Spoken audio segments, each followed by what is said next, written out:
Hey everybody, it's Royal Syrup Gamer back at it with a 3-part Fire Emblem Heroes video. In this series, I want to examine Choose Your Legends results from CYL 6 and 7, and compare them along with some other patterns that Intelligent Systems has used to figure out what's coming up next in the game. Now, this was originally an idea that ElderV had last year, but unfortunately he is no longer making Faye YouTube content. So I thought with my math and statistics background that I might take the mantle and try my hand at predicting every new Heroes banner through September 2024. Except of course for Fallen and Brave banners, which take place in May and August respectively each year. Now am I going to get them all right? Of course not, but for me the point is to share the data with you and give you some ideas of what might come up, and hopefully have some fun with it too, so that's what we're going to be doing. In the description for part 3 of the series, I will link you to my data. I compile the data by looking through CYL 6 and 7 results provided by IS, and then brute forcing my way through it. On screen is a sample of what this data looks like. So what I did is, from memory, I listed every hero who did not have a base unit in the game. Then I listed their CYL 6 and 7 placement, and how far they moved up or down from CYL 6 to 7. Because almost 200 fewer heroes received votes this year, most units rose. Finally, I excluded units who finished in the bottom 20% of heroes in either year, except for a few like Desai who rose by an extremely large amount. I then took each game, as you see now on screen with 3 houses, to look at them separately. Because of this, I actually almost predicted the February banner correctly. I said it would be a Path of Radiance banner, and it was a Tellius banner, but I said it would feature Lucia, as she was the only Tellius unit in the top 100 both years, in CYL 6 and 7, who was not already in the normal pool. The only other games with heroes who have finished in the top 100 and who are not yet in the normal pool are 3 Houses, Tokyo Mirage Sessions, and Awakening. Awakening has 1 unit, which is Severa, who finished in the top 60 both years. Finally, I will assume when building banners that we will have 3 female heroes and 2 male heroes. Each game will have both an Ascended unit and a Rearmed unit, except for 3 Houses and Engage, as both of those games still have many popular units left to get into the new heroes pool. Additionally, the OC units that come up in Midpoint and New Book banners might not have an Ascended or a Rearmed unit either. With all of that background out of the way, here are the new Heroes banners I believe will take place between March 2023 and September 2023. I will cover the September 2023 banner in the next part of the series. The next 5 banners will be Sacred Stones, Binding Blade, Thracia, Engage, and Genealogy of the Holy War. I'm fairly certain of this, and I'm also fairly certain that the non-Engage games will be in that specific order. Why? Well, there's a strong pattern of IS placing these games in order. Check out late 2019, and late 2020, and early 2022. There is the same pattern every time. Sacred Stones, Binding Blade, Thracia, Genealogy, those 4 always in a row in the same order. Definitely not coincidence. So March would be Sacred Stones, this is my opinion of course. April is Binding Blade, June is Thracia, July is Engage, and September will be Genealogy. I'll cover Genealogy in the next video. Engage could really fall anywhere in this, as I'm sure IS wants to roll out those units quickly, and they will get the most money out of your orb stash by putting those units firmly in between the summer banners and the Brave units. What will be on each banner? Well, let's start with Sacred Stones. First, I think the GHB, who could really be anyone at this point, will be Ismare, as she is one of only 2 female units that are in the top 350 to 400 and are not in the game. And as we all know from the recent Engage banners, moms are totally able to be GHBs. She would probably be a sword unit as she comes with a wind sword and Sacred Stones. Vanessa will probably be a 5-star locked unit or a demote on the banner, as she doesn't have any specific weapon tied to her in Sacred Stones, and Pegasus flyers are everywhere in Fae. As for the 3rd female unit, I think they're probably going to go with an Ascended unit, with the 2 best options being Erica and La Rochelle.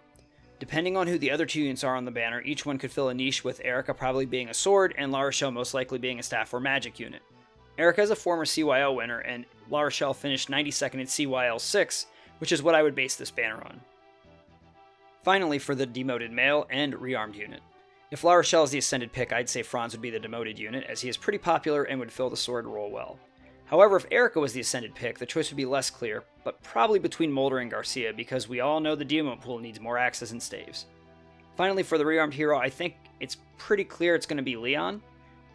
He finished 34th in CYL 6, and he could take any color tone that the developers will need, most likely green or colorless based on my predictions, which would definitely be interesting, but he could even overlap with some of the non-ascended units. And he is a Sacred Stones powerhouse. So my best guess is Mare as a sword, Vanessa as a lance, Mulder as a staff, Erica as an ascended sword, and Leon as a green tome. Now on to April, where I have guessed the banner will feature Binding Blades units. This banner is much harder to get a good grasp on as only one top 400 female unit is not in the game, which is Dorothy. She will definitely end up in this banner, probably as an archer, possibly with a color. The only other woman that isn't in Fae is Ellen. However, she's not very popular and would probably be a staff demote. More than likely that means both the Ascended and Rearmed heroes will be women. So what about the GHB and the demote or the other 5-star unit? The GHB is probably going to be Murdoch, as he is somewhat popular and is a bad baddie in the game. Because we just got Ludwig as an armor axe, Murdoch would be an armor lance, which I'm sure everyone finds super captivating. The other male hero could be just a whole bunch of people, as you can see from the list. The most likely answers are either Ogier, to fill the demoted sword role, or Elfin, who could be a healer if Dorothy was a red, blue, or green archer. As for the rearmed hero, it's really unclear, as Binding Blade has a large cast of men. My best guesses would be either Clarine or Brunya, but neither of them are very popular, with Clarine placing 359th and Brunya placing 406th, respectively, in CYL 6. Other popular female heroes are Adune, Faye, and Fear, but we have a rearmed Dragonstone and a rearmed sword already, and I don't think they'd double up before they would get all the other rearmed weapons in the game. Brunya would work as a blue tome, and Clarine would work as a staff if the devs go with Ogier as a demote. Sophia is also a possible choice, but she isn't as popular as the other three, and she just got her second alt a year ago. Finally, I see Lilina as the Ascended hero. She placed 26th in CYL 6 and is very popular. By the time this banner runs, it will be at least a year since the bridal alt, and since she's so popular, it's perfect timing for her ascension. So Binding Blade, even though it's tougher to figure out, I think it's going to shake out like this. Ogier is a sword demote unit, Murdoch as a lance armor GHB, Dorothy as a green bow, Clarine as a rearm staff, and I could be way off there, and finally Lilina with her ascended blue tome. I think there's an outside shot that Dorothy has a colorless bow, and Brunya has a rearm tome, and Lilina has an ascended green tome, but I don't really feel comfortable saying Brunya is going to be the rearmed hero. Following up in June after the May Fallen units will be a Thracia 776 banner, which will feature a new OC as a midpoint banner. And as you can see by the stats, there aren't a bunch of popular units in Thracia by voting, mostly because the game is pretty unknown outside of Japan. However, two units, Tina and Lenoan, are pretty much locks to get in. Tina is the top vote getter among those not in the game. Probably she'll be a 5-star staff, and she has two interesting perk staves, the Thief Staff and the Unlock Staff. And maybe the Thief Staff could have a similar effect to Freya's Binding Necklace. Lots of different ways they can go with a Thief Staff in Fae. Lenoa would make a nice blue tome, as her best weapon is a light tome, which is blue in Fae. She could also be the first person to carry a Nosferatu tome, maybe as a 4-star focus unit with the tome as an inheritable. That leaves us with one more slot to fill with a woman, and 2 more slots to fill with men. I think the female hero will be the new OC because of the midpoint banner. Probably Nerpus, or however you say her name. She would be a blue cavalry beast, meaning we would have blue color sharing with Lenoan.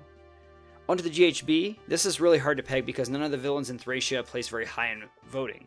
However, Manfroy has the most intrigue, and he could be any color based on his attributes.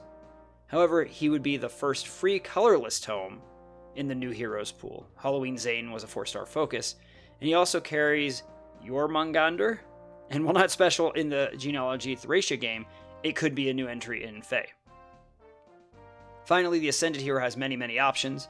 The banner selling options would bring in a new Leaf, as it would be almost 2 years since Leaf had a new unit in the game when he got his festival unit, and he could be a green cav bow to go with his other colorless bows. They could also go with a new Seliph, but that'd be a bit of a cop-out. A reformed Reinhardt would also be very interesting, as he could be, with a new green tome, very crazy. And last of all, we could see a new Finn. But if we were to see Finn as a Lance Cav on this banner, you probably wouldn't see Lenoan, and Lenoan would probably be replaced with Marty because you wouldn't have 3 blue heroes on the same banner. Out of this foursome, Leaf, Reinhardt, Seliph, and Finn, there's no bad pick because they're all incredibly popular units, with the exception of Finn, who placed a respectable 73rd in CYL6. It all comes down to what the developers want to do. So here's my official yet uncomfortable prediction. I don't think there will be a new rearmed hero because of the new original heroes unit.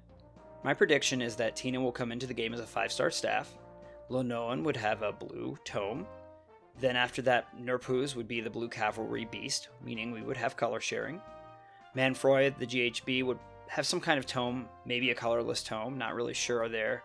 And then I'm gonna go with a green bow leaf. A little bit different, but I think it would be interesting, and there are a lot of cav bows in the game. Finally, for this video, the Engage banner is going to come around in July, right in the middle of orb spending season. Engage Summer is probably going to happen in June, and the new OC Summer banner will be in July. The Brave banner follows in August, and you're going to want to summon on this Engage banner so badly, and you'll have like 17 orbs. Engage could really go in any number of ways depending on what units are on the Summer banner. I believe they're going to skip over the Brodians and go straight to the Illusions for new heroes, because IS knows their customer base and Fae players mostly just want magic ladies, so why not give them what they want when they're at their lowest orb count? It's pretty easy if they do go Illusia to predict 2 of the units on the banner, Hortensia and Ivy. They're both beloved by the fan base, Ivy by almost everyone, and Hortensia by a strong vocal minority. They could both be tomes. It's more likely that Hortensia would be a strong staff unit. I know there's a lot of staffs coming in the game right now, but she really is stronger with a staff than she is with a tome. Ivy is known for being zesty with that Bolganone, so maybe some kind of riff on it because there's no per fire tome in Engage. The only other 3 rearmed weapons left at this point would be, by my predictions here, a blue tome, a dagger, and a bow. I think we get Zelkov bringing the dagger into the game, and my guess is that it would be a blue dagger based on a red tome and a staff unit. It's a pretty easy choice, and he will be sought after purely for his weapon, just like Alfred was. Also, his voice lines could be pretty entertaining. To round out this bonkers banner, the 4-star unit also needs to turn heads, and that's probably going to be the stylish Rosado. He would fit in perfectly as a flying axe unit with a good inheritable. Now, the GHB is a little bit tougher, but I think they'd go with one of the 4 hounds, probably between Marnie and Zephyia. Now, we just got an axe armor a few months ago with Ludwig, that's the March banner, but Marnie wields the Hurricane Axe, and what a cool perf that would be to have something just like Patrine's Flame Lance, but only for axe wielders. It could be both effective against flyers and deal magic damage. Zephyia seems to fit more in with the illusion group than Marnie, but with her background, no spoilers, I'm not sure they'd use her in this spot when there's so much possibility. So that's it. It brings us up to the Brave banner in August, and I don't really have anything to predict in the Brave banner as far as unit types, although we do know, of course, who's going to be on the banner. When we come back in the next video, I'll talk about the September banner, which of course I've stated earlier is going to feature Genealogy of the Holy War. Let me know what you think about this banner, and give me a like and subscribe if you really like this video and you lasted this long. So I hope you enjoyed it, and I will catch you for part 2 very soon. Have a great day.